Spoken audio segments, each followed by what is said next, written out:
Hi everyone, welcome to episode 109. This time it's just me. Can you believe it's February already? In fact, February is practically over. I was just at another backyard ultra this weekend at this nice spot in Hadano, which has like climbing walls and everything. I want to go back. Anyway, I witnessed Michitaro being the last man standing with a run of 63 hours with an assist by Kazuhito Nakata. Now, Michitaro's record is 70 hours, and I think he wanted to beat it, but sometimes it happens that way.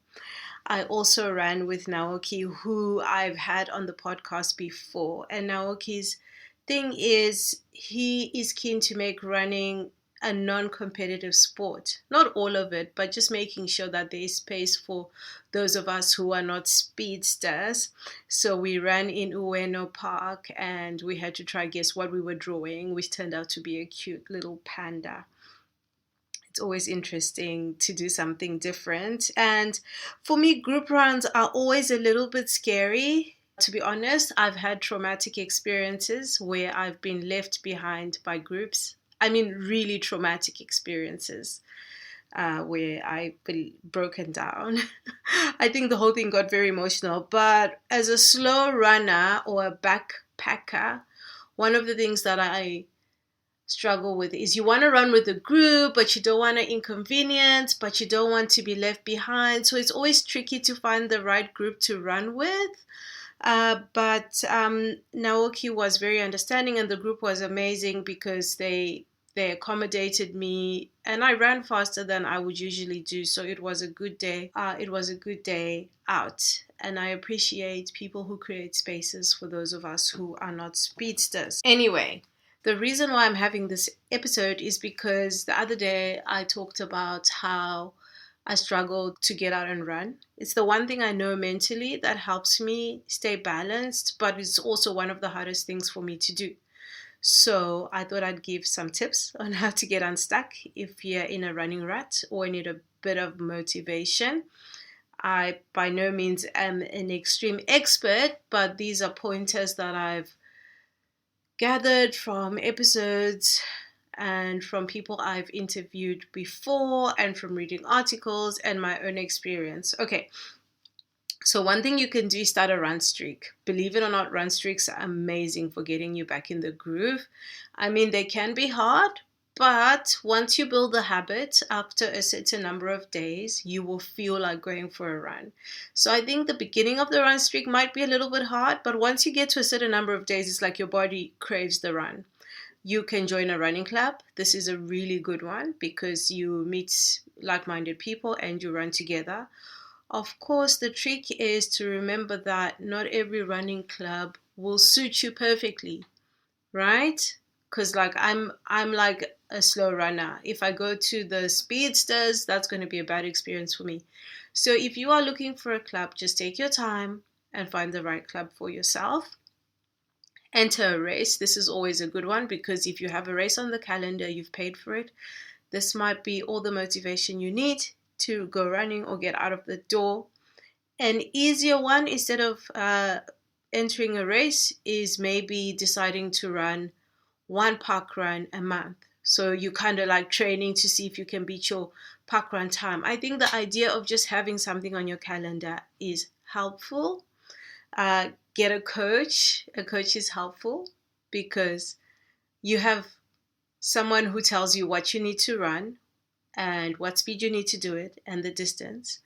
And that's kind of handy because it means that that's one thing you don't have to worry about, right? It's like your coach tells you everything. For me, I found that when I had a coach, it meant that was one thing I didn't have to think about. I would just open my email and see what Linda has me do, and I do it. Linda's my coach's name. Get a running buddy. This is a good one also. This way you can find somebody you vibe with, maybe run the same speed with, and you guys can run together. Even if you have somebody faster or slower, as long as you guys can run at least once or twice a week together, you can kind of pace each other, help each other run better. And I saw on Instagram the other day, someone posted a handy way to run at different speeds with your running buddy is to run on a track, but opposite directions. That's a good idea. Lay your clothes out the night before if you want to try running in the morning. Now, some people go as far as sleeping in their running clothes.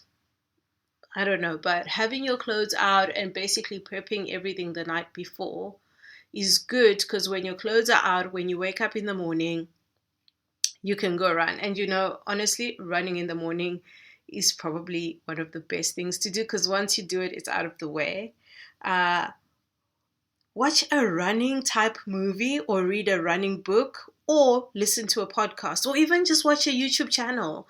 Like if you watch something like The Race That Eats Its Young, that's a good one because after watching it, maybe you feel like running.